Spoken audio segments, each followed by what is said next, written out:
Should parents allow their kids to take reasonable risk? This has been a topic that has blown up the conservative movement, I guess you could say, over the past week, over the weekend. It's still popping up on my feed.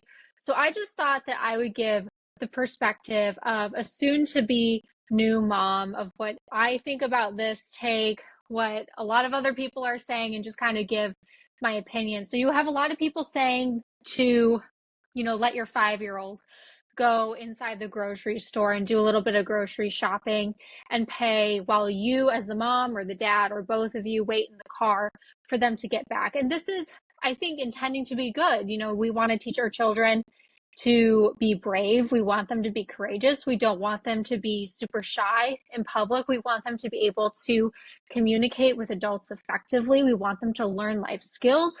Grocery shopping is a life skill. I do it every week for my family. And in fact, when I was growing up, I did it with my mom. And it was actually a really fun bonding time that every Saturday it's time to go to the grocery store in the afternoon. So there are a lot of good things about this. However, and then you have other parents saying, oh my goodness, I would never let my child do anything like that. There's just too many things that could go wrong. There's too many risks. There's too many dangers. They could get kidnapped. There might be some weird people in the store. You just never know what's going to happen. I want eyes on my children at all times. So you have both sides of this issue. And I will say that this is genuinely mostly a conservative thing going on. I haven't seen any liberal news kick in. I haven't seen any liberal talking points when it comes to this. This really seems to be the conservative moms going at it a little bit of what is considered appropriate when it comes to allowing our children to take risk. Again, like I said, I just wanted really quickly for a fun episode today to give my opinion. Again, I'm a soon-to-be mom. I'm 31 weeks pregnant as of now. And welcoming our daughter into the world is going to be one of the most amazing times. We're super excited about it. And my husband and I are kind of already thinking of, okay, what are some boundaries we want to be put in place? What are some guidelines that we want? What are some ideas that we have of how we want to raise her? What platforms we want her to be on, etc. So we've already made the decision to keep her off of social media completely. That includes pictures of her, public pictures, that includes her legal name, that we really feel like because of the age we're living in and because of the nature of some things that I do with work, etc., that it's just a smarter option to be on the safe side when it comes to that. And I know that a lot of people differ and have different opinions of that, but that's just a conviction that my husband and I have come to, that, you know what, the less information about our daughter on the internet is probably best. Facebook, Instagram, they just aren't what they used to be. Even when I was getting Instagram, when I was like, goodness, when did I get Instagram? I think I was 15 years old when I got my first Instagram account.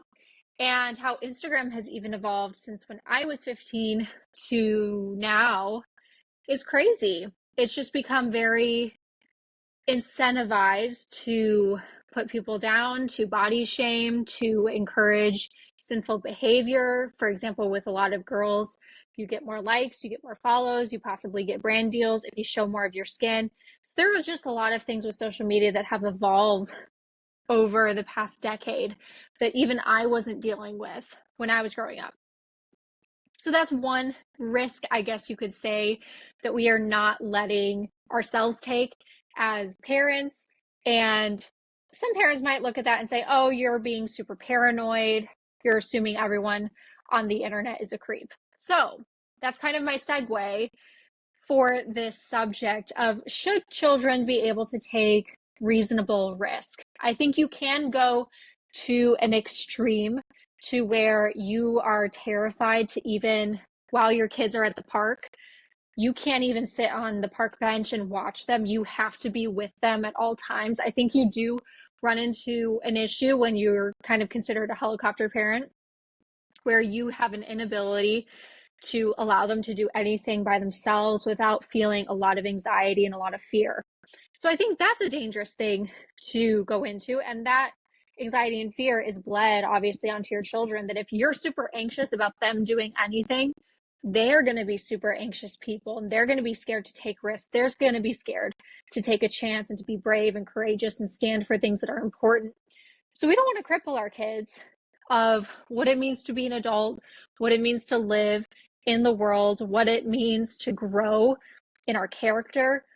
However, I am not so sure I agree, and I won't say names, with one person's take of letting their 5-year-old kind of do a bunch of things without them. So, for example, I mentioned to you about the grocery store. That was a big one, of letting your kids run into the grocery store by themselves. And I remember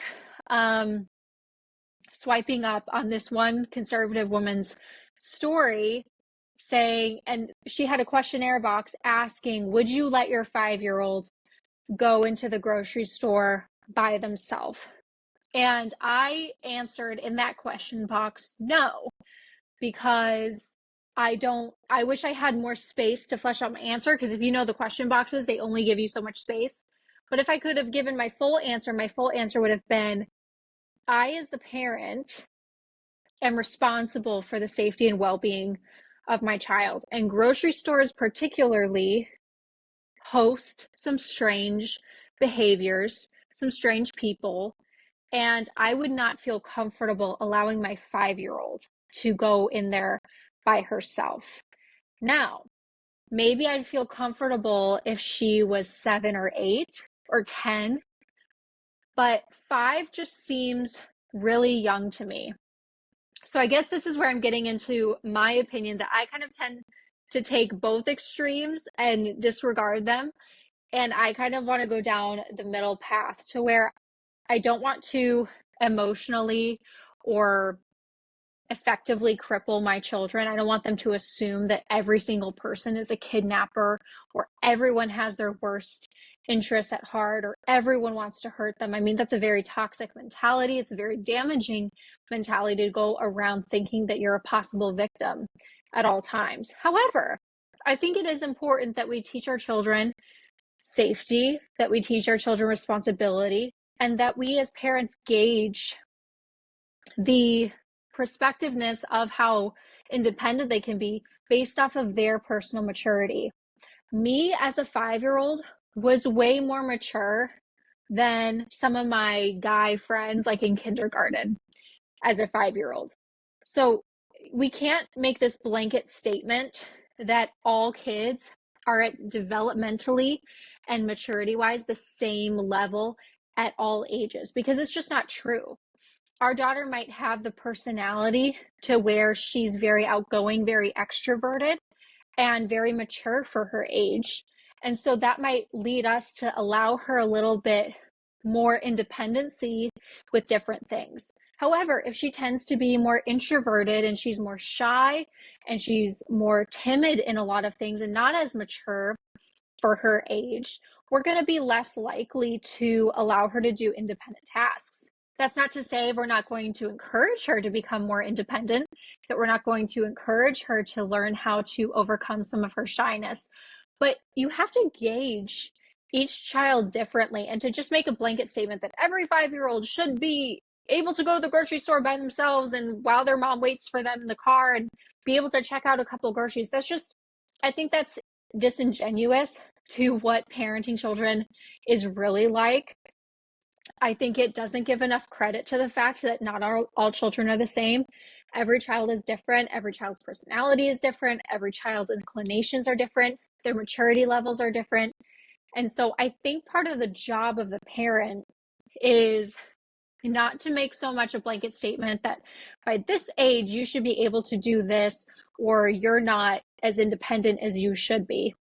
I think it's the job of the parent, like I was saying, to be able to gauge your child in an appropriate and kind way.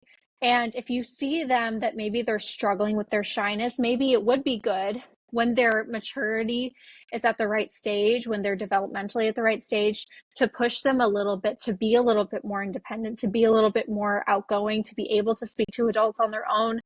That's probably a good exercise for them to do.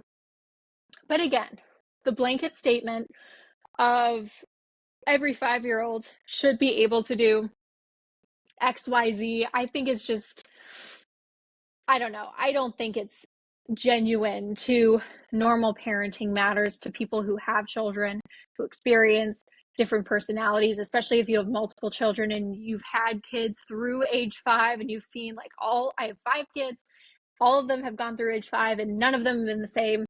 I think it's disingenuous to like make that blanket statement. So that is my opinion on that. But then, interestingly enough, I've noticed that this conversation has also delved into the realm of how far do we go as parents in allowing our kids to access certain things, to do sleepovers, to access technology, and all of those things. And again, I didn't want to make this a long episode. I wanted this to be a little bit more fun. And I would just love to give my opinion on that. So again, my husband and I have already come to certain decisions when it comes to how we want to raise our daughter, different values that we want to instill in her. And one thing that we are very set on is no technology until at least the age of 3. We don't want her in front of screens. We don't want her having access to screens. We want her imagination and her brain to develop properly. And we make this decision not just because we want to be crunchy or whatever, but because scientific studies have backed up this point that children really should not be exposed to screen time until the age of 3. And so when we look at the scientific studies that have corroborated the damage that can be done to a developing brain, because you do most of your brain development between 0 and 3, when you look at that research, and when you also look at how damaging a lot of the shows are nowadays, a lot of the content that is in kids' shows, even the quote unquote safe shows that tend to go woke or tend to go liberal in their messaging, we just want to keep her away from all of that. Again, might receive flack for that, but you know what? I do not care. It is our daughter, and we have the right to raise her how we think is best.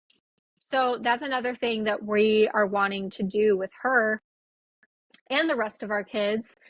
And so we're looking into different entertainment options when they're old enough. True play games is one I'm really excited about once they hit the 5, 6, 7-year-old range of when we're allowing them to have a little bit of screen time.